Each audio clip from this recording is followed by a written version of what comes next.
Hello, guys, and welcome to another episode of Voice of Crypto. This is a podcast where we talk about Web3, metaverse, blockchain, crypto, and everything around it. And today we have a very special guest, Nanda. Nanda is an artist by passion, and she's also an entrepreneur. And while I was talking to her about what she does, there was a list of multiple things which Nanda just spoke about. So, welcome, Nanda, to the podcast, and welcome to Voice of Crypto. So much for inviting me to speak today. And as an introduction, my name is Nanda Khiara. I'm a contemporary fine art artist based out of London at the moment. I've lived in 4 different continents and 16 different cities. And because of that, I am like a truly TCK, a third culture kid. And I also my art is all about change and transition, how one changes and how to work with transitions. My works are collected by traditional collectors like banks, private equity houses, venture capitalists, law firms, and so on. So you will see a lot of my works with those collectors. And I have a big part of my art is the art of giving, where I've donated paintings and usually towards a girl child. The last piece that I gave to charity was to Chelsea and Westminster Hospital in London, in the Royal Borough of Kensington and Chelsea.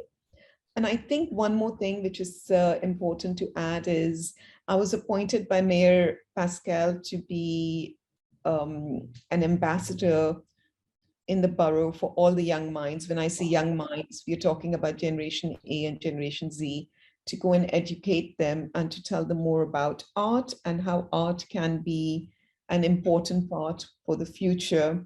The borough basically wants to take away the traditional viewpoint, which says be a banker, be a lawyer, be an accountant, be anything, but art is not respected as much. So this was going in and explaining to the stakeholders, including the teachers, the mentors, the counselors, the student counselors, the parents, and talking about art and how art can open up a new world for these young minds and something that they should definitely work with.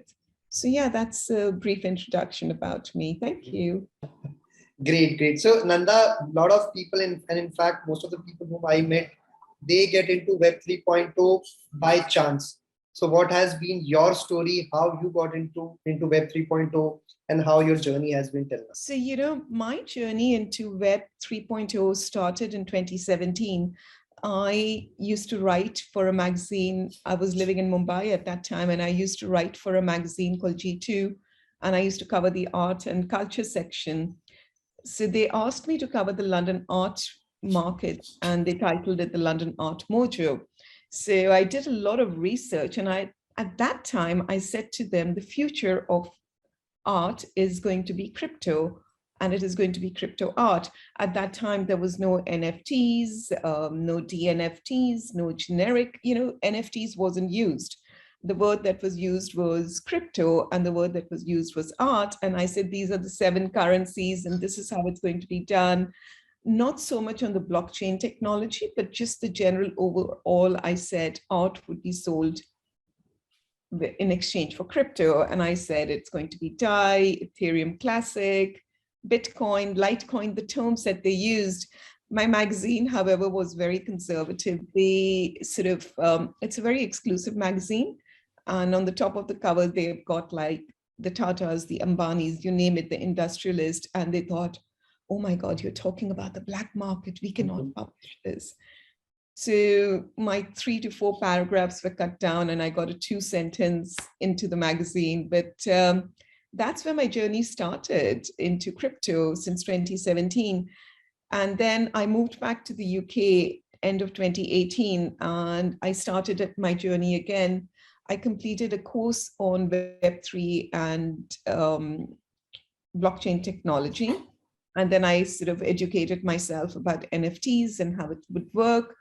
And then I learned about tokenomics. So I completed a master's certificate, and now I feel very comfortable understanding the whole technology. I'm not a tech person, but I understand the strategy behind what Web3 means. So yeah, that's my journey into Web3. Wow. So that was also an accident, as I predicted. A lot of people get into this by an accident. Yeah, sort of accident, sort of opportunity meets a thought, which I created in 2017, and now it's come to a full circle that I'm here sitting and I'm like very sort of involved in the Web3 space. So yeah.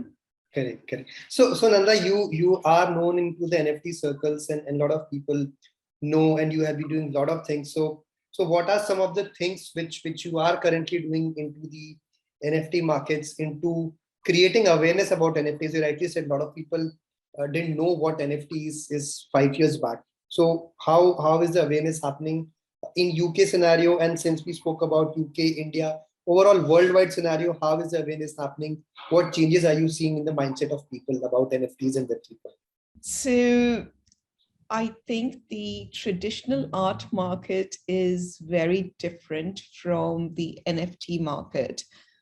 In my article that I wrote, like I wrote about Sotheby's Christie's and all the galleries in Mayfair and so on. So that was very well received, but the mindset is still very traditional. I've tried to get my traditional artists, traditional collectors into the NFT space, and it hasn't really worked. And my collectors are like banks, institutions, VCs, private equity house, lawyers, global sort of based of people. But for them to accept the NFT is still not sitting completely well. So the traditional people are still not completely happy with the NFTs, but the younger buyers, when I say younger, most probably Gen Z and millennials, are much more open towards it and much more open towards receiving information and understanding it. The artists themselves, which are traditional artists, they are still taking the time to understand NFTs. And I think that touch and feel factor, where you go and touch and create and feel and see, is something that still needs to be addressed into the space. So I think there's different sects of people that are using, and as you know, only 5% of the world is using or is part of crypto Web3 space. So that's a big 8 billion population that we need to still tackle, I would say. Correct, correct. So this brings me to my next question, Nanda. How do you explain Web3 NFT to a 5-year-old? Or I mean, probably also if you could tell us some of the stories without taking your client's name, how have you tried to explain them, and any weird instances which happened about them understanding NFT? That will be really interesting conversation. Okay, so the first sort of part of your question, how do I explain to a 5-year-old? I think that is a really good question. So if I was sitting with a 5-year-old, I would explain to him Web3 is all about the internet. It's all about using technology. And Web1 is what your grandparents used, where they could only see the sort of screen and sort of type things, but it wasn't interactive. So it's only read mode. And then Web2 was where you can get all your cartoons and you can sort of play your games and you can interact with them. And Web2 is something your mom and dad would use or your uncles and aunts would use. And then it comes to Web3. So Web3 is the new technology where you can read and you can write. So something that your grandparents used, your parents used, but the difference is you will write and you will own your own data. No one else is going to own it. So if you write a story, it is your story. And if you write a story and put it on Web3, it is going to be there permanently on the blockchain, something that you can look back when you're 20, 21, and reflect back on what you wrote at that time. So yeah, that's the way I would explain to a 5-year-old. As for explaining to the older, or not the older, but the generation that doesn't really believe in Web3, at the moment, the markets are really down. So, Bitcoin is down, ETH is down, and everyone's just got this whole concept. This is rubbish. It is completely down. It is the tech boom years again, and it is not going to come back. So I just sort of have to take a back step sometimes, explaining my art to my collectors and to my buyers. I sort of say to them, the difference now is you can own the physical piece, but you can also own the NFT and it will be there permanently. So it becomes your certificate of origin. And that is the way I've been trying to explain to them. I did get one client who said to me, you cannot put my, because they've got the physical piece. And I said to them, can I please put my, because I own the digital right, the IP right is mine. So I said, I want to create an NFT with this. And his response was, no, you can't. It is my painting. I'm like, yes, it is your painting, but I can create an NFT of this, which is like a digital art piece. And I said to them, if I print or if I make copies of this, and if I do limited editions, yeah, that is allowed. For you to do, it is just interesting. So that set of mindset is going to take me, I think it's going to take all of us some more time to come out of, in my opinion. Correct. So I mean, Nanda, since you talk to a lot of people who come from a traditional background, whether they're artists, whether collectors, whether investors, how difficult it has been to talk to them, or how has your journey been in last 5 years when you understood the power of NFTs and blockchain technology? And I'm sure you are way ahead of these people who are still struggling to understand how difficult it is to convince them. And have you seen any cultural shift also happening in last 5 years? Are people starting to understand it, or they are still in that zone saying that NFT is just a JPEG and I can just download it from internet? What a big question. So, I'm a traditional artist. I'm an artist first and foremost. So I like to explain everything. I like to be explained everything visually. When someone explains things to me, and I sort of use the same technique or the same idea when I'm explaining to someone else. So what I've done is I've created 3 galleries in the metaverse. And now when they come and sit with me and they talk to me over a casual breakfast, lunch, dinner, I give them my phone and I said, please look at my art. It is in the metaverse. And then they can see it naturally, or they can see it on the AR view. And once they see it, they absolutely love it. So that is one of the techniques I use. And I do know that they find it very strange that the digital identity is going to be running around the internet, and your identity would be anonymous. Google, Facebook, and so on will not own your data. They still don't understand that. I think the other myth that they don't understand is the challenges. Meta versus Meta, it's Zuckerberg, it's Facebook. And that's one thing that I find very difficult. I think we need to pull the fun out of the stuff that I'm doing. And for me, the fun is the creation of the metaverse, the fact that I can change the environment in my metaverse gallery, the fact that I can get them to play and interact. That has been what is sort of, I feel, is something that is a very powerful tool. And I try to use that as much as I can. Like I said, I'm an artist. I need to visualize things to understand things. And the second I visualize it, I can explain to them, this is what it is. And they love the visuals. They love it. But then some of them are willing to try it. Some of them are still not willing to try it.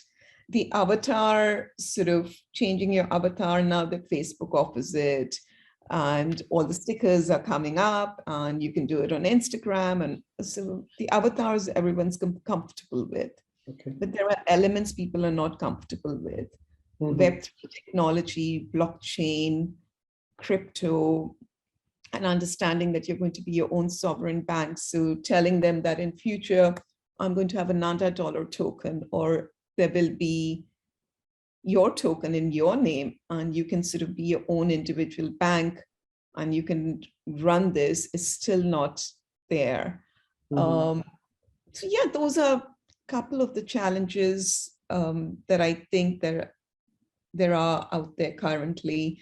But if anyone wants to explain anything, visualize it, I can send you my metaverse gallery link to everyone. Sure. You can link it and open it and explain to people, this is what a metaverse gallery is. And you can change the environment over here, and you can have a party of 50 people, especially if you're across the globe. if you did Zoom, then you can easily do this as well. So that for me is a very powerful tool. Right, right. So Nanda, coming to my next question, which is, you have been an artist and you have been helping people with collectibles. A lot of people understand that how a real art becomes valuable. What makes an NFT valuable? Because as you said, there are a lot of people who still don't understand that, putting a physical painting and creating NFTs, there are two different ways to do it. So from your point of view, what will make an NFT valuable, not today, probably 5 years, 10 years down the line, and what is the future of NFTs, which you see from completely from an art perspective, not just from a utility perspective as well. So like I said, I'm transitioning between Web 2 and Web 3, though I've launched my own NFT series, A Beautiful Mind, and everyone can visit it. But my metaverse gallery has got my physical pieces. So I've got three different galleries that I've sort of worked on and created in the metaverse. And what I explain to them is the option is yours. In that sense, if you're still wanting the physical piece, the option is yours. I think the value of NFT in future, if anyone is looking to collect, you need to look at the provenance. Who is the artist? Look at the history, look at the Web 2 history, and then look at the Web 3 history. Do the two combined. For you to just look at the Web 3 history is when it goes downhill, I think, because there are so many people who are creating. When I say downhill, I mean the investment would go slower up than it does. Right. So you need to combine a couple of elements to get there. The utility for me, what I've done on my pure NFTs, I've got one collection, which is A Beautiful Mind, which is pure NFTs, and I wanted to test the market.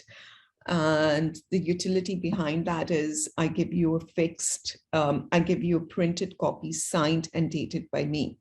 So again, it becomes personal. And once it becomes personal, that is the way you can go and buy something which has got value to it. It makes a big difference. Otherwise, it's like just buying a JPEG and just putting it up and not knowing enough. So research the artist, look at the history, look at what they have achieved, look at Web 2 and Web 3 combined. Don't look at just Web 2. And then you can make a decision on whether the value is going to go up or not. Utility is part of it. I know you said not utility, but utility plays a big part in it. So I think it's a couple of things combined.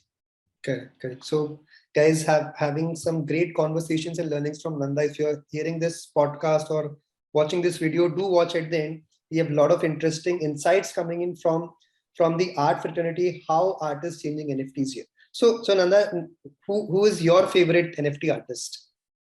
Except you. So I do like the works of Beeple. Because I think he puts a lot of thought and process into creating them. I do like, in terms of physical works, I do love Lorenzo Quinn. He's my favorite. I really inspire towards his construction of sculptures and the way he thinks about it and relates it back to the globe, sort of create to the environment, and quite a conscious artist. So I do like that. And I love VOC for the community they've created. I love the culture of the community. I met with, there was a crypto club being launched in the UK, and they had a private event at Bank, and VOC members were invited, and I think there were 20 of them. I found it really fascinating as to how knowledgeable they were. They were Gen Z, so somewhere between the ages of 18 and 24, 25, but they understood fine art as much as they understood NFTs, because they had their 1 foot with Damien Hirst, 1 foot into VOC, and they were savvy. They bought it like, they were savvy, but they were very conscious people. So I think it's a combination of things that makes me like an artist or a collection of NFTs. So Nanda, would you like to give some tips to our listeners? What are your top 3 tips of how to be a savvy NFT investor? How to see which so because I mean currently in market there are 1,000 NFTs and a lot of them are scams. So how to find out what is the right NFT, and please bring in your learnings from a traditional art market as well, or what are some learnings which you have learned during the course of your career in a Web 2.0, which can be brought directly in Web 3.0 as well, and people can so that listeners know they're the kind of NFTs they are buying, they are going to actually make money out of it. So, like I said, I think we need to have you need to do research. Then I'll change that. First and foremost, you need to see the piece and you need to fall in love with it. And if you fall in love with that piece, that is your gut instinct telling you, yes, let's look into this seriously. That is my first and foremost advice, is look into the piece. And if you like it, if it speaks to you, then yes, go for it. The second point is do your research, find out about them. Everyone's got Twitter spaces, go to some Twitter spaces, follow them when they're sort of speaking, find out a little bit about them. And once you do, and if you hear them speaking at Twitter spaces, or if you hear them speaking at or doing their art and sort of describing the story, that gives you a good feel about it. Visit their art again. And once you've found out your research, then go and ascertain the right price. Of course, the data is all available online on blockchain, what the pricing is, what the pricing was, what the pricing is. So look at the pricing structure as well. And also try and see, I would say try and speak to them, though in this day and age, it's a bit of a clash because in Web3, we are trying to be anonymous, and anonymity is a big sort of part of this, but there is no harm in having a connection and then sort of believing in the artist. So those are my couple of tips in terms of buying. I would also follow some big names on Twitter like Cosmoti Mitici, what he's doing and what he's recommending, because he is a great writer. And I would look at his art. Actually, I do love his art. I would look at something that speaks to you, conscious art, who is conscious of the environment, art which is generative, art which is dynamic. Do you like AI art? Do you not like? There are so many genres to choose from. So I think once you're clear in your mind and then you want to go and pick up something from the artist, that is what makes sense. Understood. So Nanda, since we are talking about NFTs buying, we're talking about some tips. From your point of view as an artist, where do you see NFTs at this stage? We are at a very initial juncture of what NFTs blockchain is. 10 years down the line, what changes do you see, or what changes do you anticipate which will happen in the art world, and how it will impact the art, the economy of art as well from an NFT point of view? 10 years down. So let's say in 2032, what do you anticipate? What do you see? So let me start by saying the global art market is $65 billion a year. That is a very big market. When I say global art market, it includes the traditional artists, the NFT artists, the sculptures, the installation artists, and so on. So it includes quite a few things in total. What I feel the way forward is you will see a lot of these NFT artists who have just turned up and have created NFTs, they will disappear because art market is a very serious market at the end of the day. People want to hold it, people want to appreciate it, people want to know the story behind it. So I think, I don't know how many NFTs are out there at this moment in time, but I would say a couple of million. I think they are going to disappear. The NFT market has dropped, I know, to 4 billion. It was 12 billion at one stage, and it is, or 12 billion, I think. I need to recheck the numbers on that. Correct, billion. That is dropped substantially, and I think it's between 3.4 to 4. I'm not sure. So that itself shows you that a lot of it has disappeared. I think 2030, you will see only the most, in terms of collecting for NFT collectors, what you will see is artists who understand art, who have understood the story, who have created the story, who have created the art piece, who are unique, who stand out because their story stands out and because they stand out. And someone who has got the experience to combine the two. The other thing I also see in the future is all the brands that you see globally, like, let's say,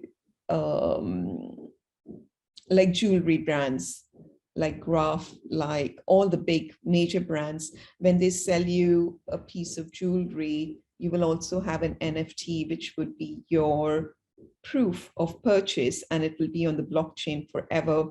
And then when the price goes up and up, or when the price goes down and down, you will be able to monitor it. So whenever you're looking to buy something, look for something that you can trace the history from Web 2 going into Web 3, and from Web 3 you can trace it back, and you can understand how the shift in the market and how the shift in the pricing goes, how the shift in the artist goes. So today you might have 100,000 NFT artists. I think tomorrow you will have maybe 100,000 still, but it will be more selective, more selected by the public. Right. So that's a very interesting use case which you mentioned about jewelry. And has this been happening currently, or this is still underway? Do you know any brands who are actually doing this kind of NFT launch currently? It's the biggest brand that I know that is doing it. Actually, I've got a full slide on all the brands that are doing it, and it's not only Gucci. It is a lot of brands that are doing it. So coming to the next question, Nanda, I mean, you have transitioned from a Web 2 entrepreneur to a Web 3 entrepreneur.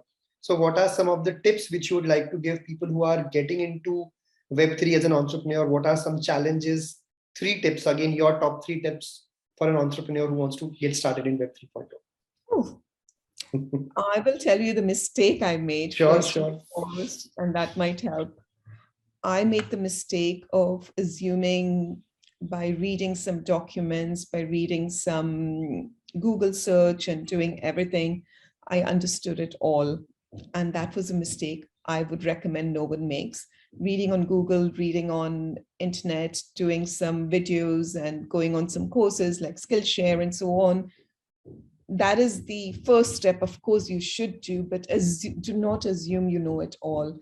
The technology is changing every second of the day, so much so that I, who have been sort of ardent with it for 3 years, I cannot keep up with it. So if I can't keep up with it, if you're new to the Web3 space, do not make that mistake, because it changes and it is a lot of deep learning. And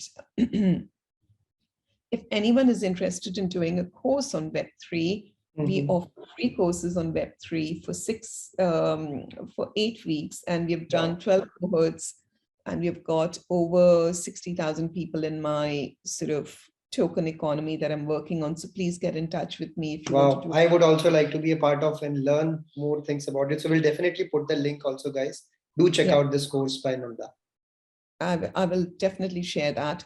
So there is a couple of, you need to do a course. And the reason you do a course is you understand a community. And if you do it group, I did it online on Zoom and I got my master's certificate, which was in Jan.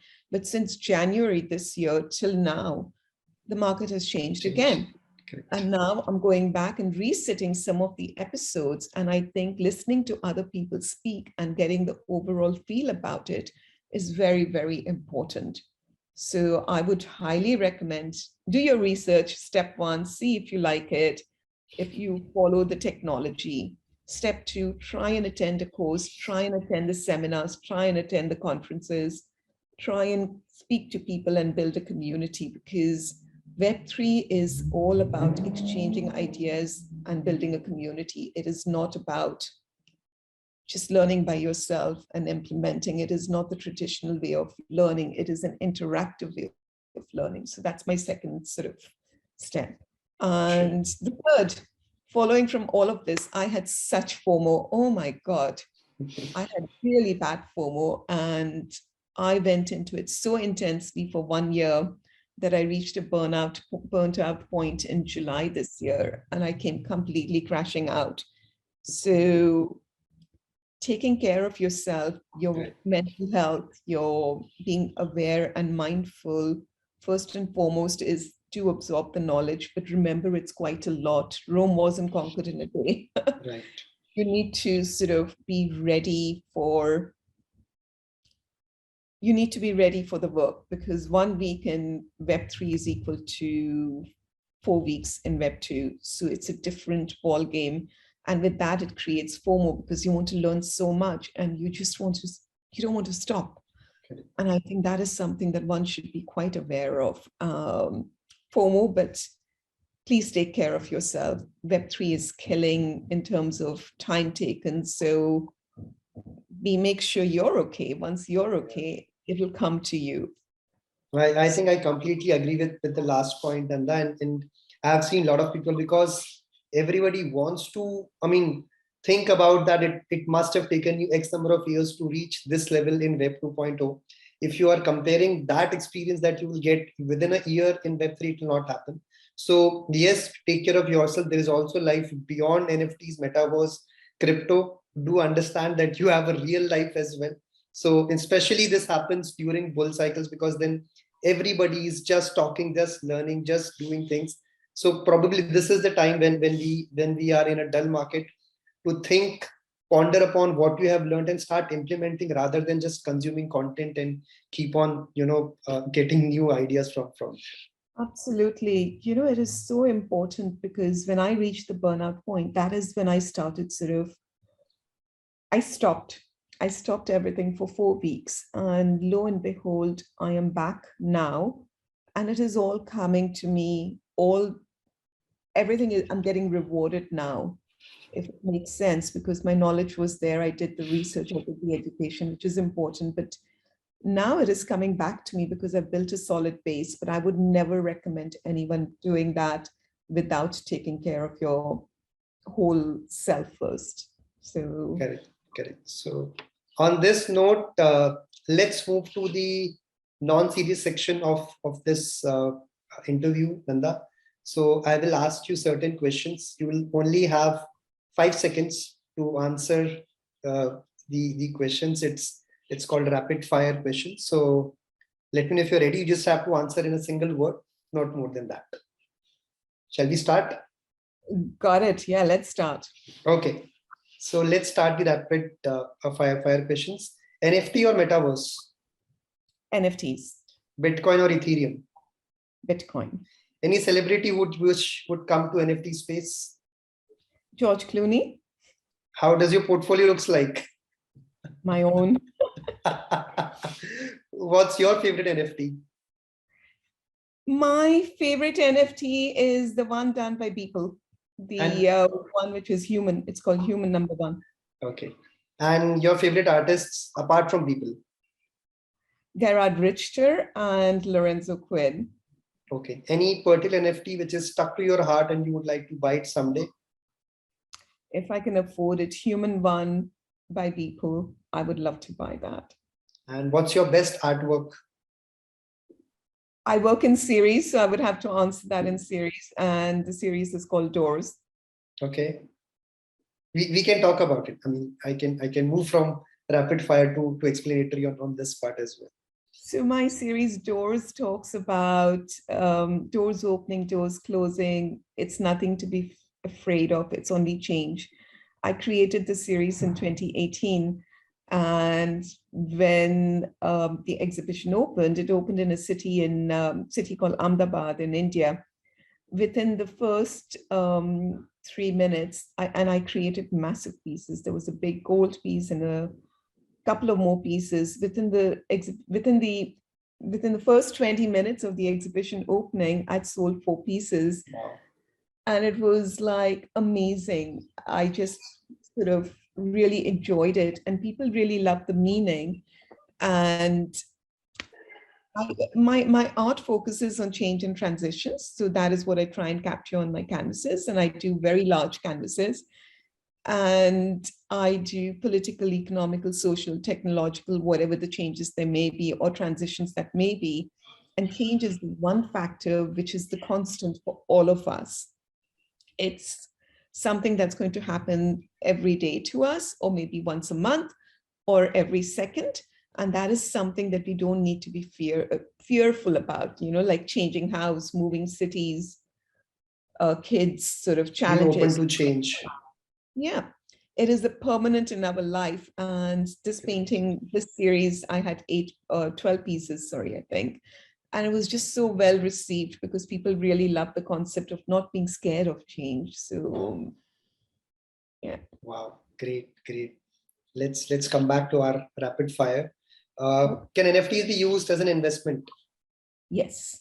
BAYC or other side? BAYC. Music NFTs or photography NFTs? Photography. Should NFT be taxed? Who knows? In a decentralized world, no. Okay. Name your first NFT which you created and the one which you bought, both. My first NFT that I created was the A Beautiful Mind series. And the first NFT I bought was a toddler pillar. Okay. One NFT area which you would like to learn more about?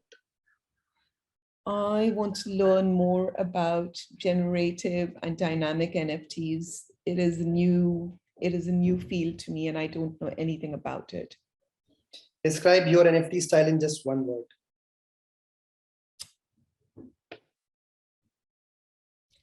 Colorful, with stories, and in a series. Sorry, I can't answer that in one word. I create series, so it's going to be multiple editions in a series to cover the full story. That's the way I do it. Sure. And which is the next NFT artwork which you would like to curate? My next project I'm super excited about, and I'm working on a sustainability and a carbon removal project. I have still not marketed it, not launched it, so I can't talk a lot about it, but it is going to be very dynamic. It is going to be very explosive. And I'm trying to address the issues of the global warming, mindfulness, poverty, the deforestation. So those are some of the things I'm trying to include. Great. So we'll see that collection also soon, guys. Once it is launched, we'll definitely share the link on this podcast and this video as well. Absolutely. Great, Nanda. So it was really nice talking to you. Any closing thoughts which you would like to give to our listeners? Also, if they want to reach out to you, where can they reach out? I'll obviously put the link of your collection as well as the course which you spoke about. So what are your closing thoughts? Any tips, anything which you would like to talk about? Thank you for that. My closing thoughts are, I'll first speak from an artist perspective and then as a Web3 entrepreneur. So from an artist perspective, if you're passionate about your work and if you've got the story right and you've researched it, nothing is going to stop you from succeeding. If you don't get there immediately, that's okay. It may take 3 months, it may take 6 months, it may take a year, it may take 3 years. That's okay. There is no need to rush. Web3 is new. We will all make it together. And I studied interior architecture, interior design and interior architecture as my undergrad. I would say always go back to where your strengths are. So if your strength is different from art, that doesn't mean you can't be part of NFTs, and it doesn't mean you can't be part of Web3. There are lots of ways to be part of Web3, but as long as you're passionate about it, you will be fine and you will succeed. So yeah, those are some of the things from a creative perspective that I wanted to share. And in terms of being a Web3 entrepreneur or a Web3 space and approaching it, I would say attend as many conferences as you can, build your community, build your network, speak to people because it's a very new world. And generally, this community is very receptive and very open and very welcoming to everyone. So yes, those are those are some of the few things I'd like to say. On a closing note, I want to say to you, we've got 3 programs that we are running with Unit Network and Unit Art, which I'm part of. I'm part of the Unit Art core team. So we are running a program on Web3 and blockchain technology. And it is an online course, 3 to 4 hours per week. We are launching a Web3 venture capital accelerator course. And that is, again, open to everyone. And that is building your own token to raise your own money. And that advises you on the plan creation, building your token, jurisdictions, how you should do your own DAO and how it works. So please reach out. And third thing is we're launching NFT course as well. So those are the 3 things I am doing. I'll also put a link on that if anyone wants to join. Everyone's welcome to join. But all in all, just reach out to me, send me a message on Twitter, a Gmail, or LinkedIn, or Instagram if you want to sort of. I'm on the more traditional sort of social media apps. I still haven't ventured. The one thing I haven't done is I haven't ventured into the new Web3 apps for social media like Diamond and Hive, and I believe there's 300 of them. Yeah, you can't be everywhere. I completely agree with that. Yeah. Great, Nanda. It was really a pleasure hosting you on the podcast, and thank you for your time. And we really appreciate your time which you have given to us, and all the best for your new ventures and for the courses as well.